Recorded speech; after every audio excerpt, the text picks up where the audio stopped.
My name is Roger Brown. I will be assembling the ST1 gun by Carlisle. So I want to start out with the manifold here, the coupling block. This here is configured where it's actually coming out of the backside of the coupling block. It can also be configured where it will actually come out the side and drop down. We do have the kit for that to actually be able to drop down out of the sides. What you can also do is actually change the configuration for your air porting from the back to the bottom if you choose to do so. And the kit is supplied with your 90s as well that will be going into your chemical lines coming into the manifold. So at this point, we're going to start assembling the gun. What I'd like to do first is to insert the air piston into the handle and air cylinder. One of the things that I try to do is to keep the socket upright. This is a great way to just start out, keeping the socket in the upright position. It's easier for you. Now at this point, I'm going to put the end cap back onto the air cylinder. The end cap already has the assembly as far as the locking knob and the locking arm.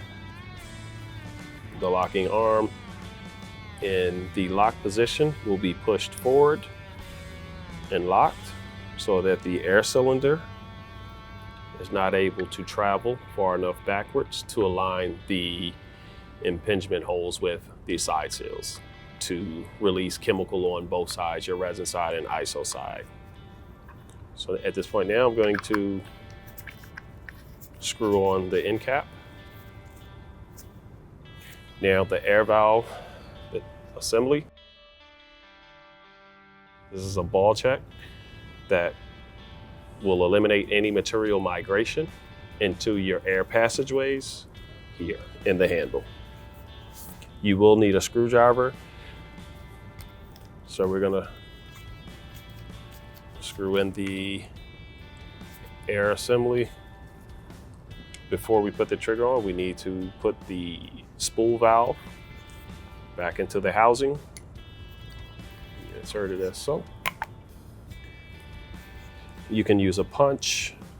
You can use an Allen to drive it forward.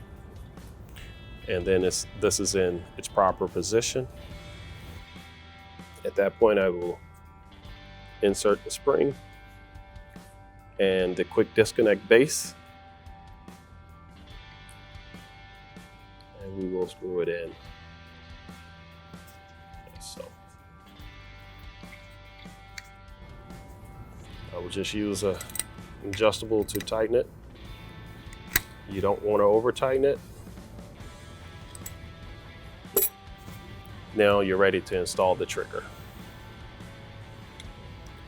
The great part about the actual trigger, you don't need an adjustable nor another 5/16 because you have a hex here and it's going to be recessed where this is recessed to actually lock when you're inserting the other side of the bolt. So let's do that now. We're going to insert it into the hex here. And then it will seat inside of the hex. And then your bolt can actually go in. And you'll tighten it with the 5/16.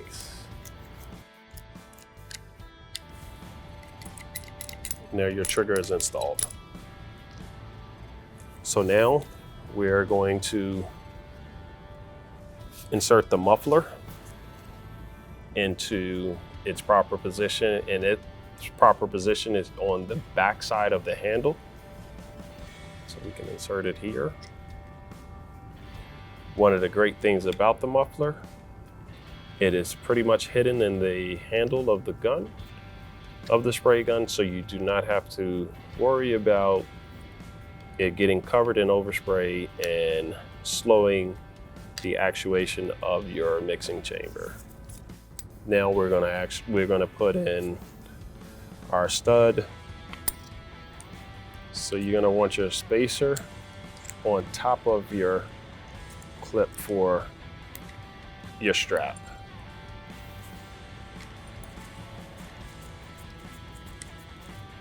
And your clip should freely spin because you want it to be able to spin to be able to put your strap on the right or the left hand due to the fact the gun and the straps, it's ambidextrous. So at this point, we're going to lay down our handle and move on to the fluid head here. This is our fluid head. Our fluid head, there's also a guide on the front side of it. This can be removed with a adjustable wrench as well. The guide has an O-ring inside. There is a slot, a recessed position for that O-ring. We're going to insert that.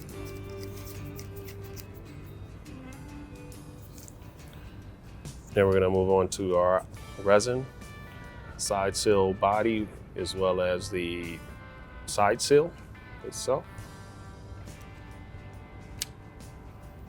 Insert the side seal body and the side seal completely before inserting the mixing chamber. So we're going to just hand tighten these barely. We're also going to insert the check valves.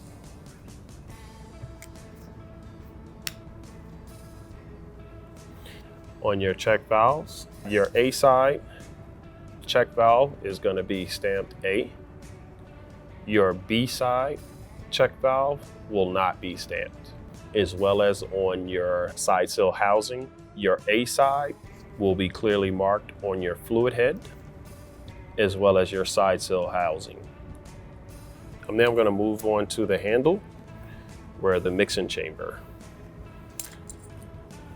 The mixing chamber has a ball that is going to be inserted into the socket of your air piston.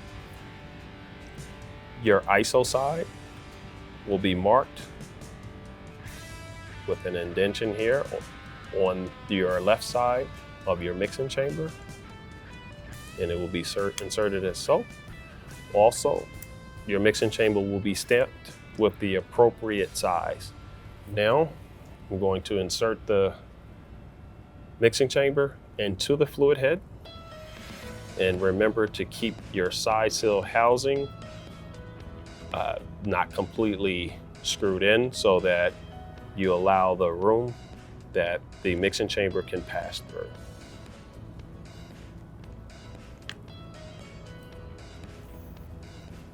I'm going to tighten the bolt here for the fluid head.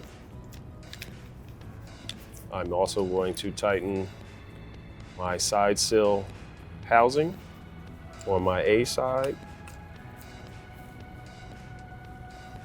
and my resin side. And your tip. The tip will be stamped as well, 1/5. And this screws in with your 5/16 nut driver as well. I'm gonna go back to the clip here, which holds your strap. Depending on which hand you spray with, you're going to insert the pointed folded portion of the strap into the wing of the gun, down through the clip, and then attach it to the Velcro. And this is for a left-handed sprayer on this side. It will come with the appropriate drill bit size, as well as pin vise for drilling out your spray gun. as well as your impingement drill bit to clean your mixing chamber as well.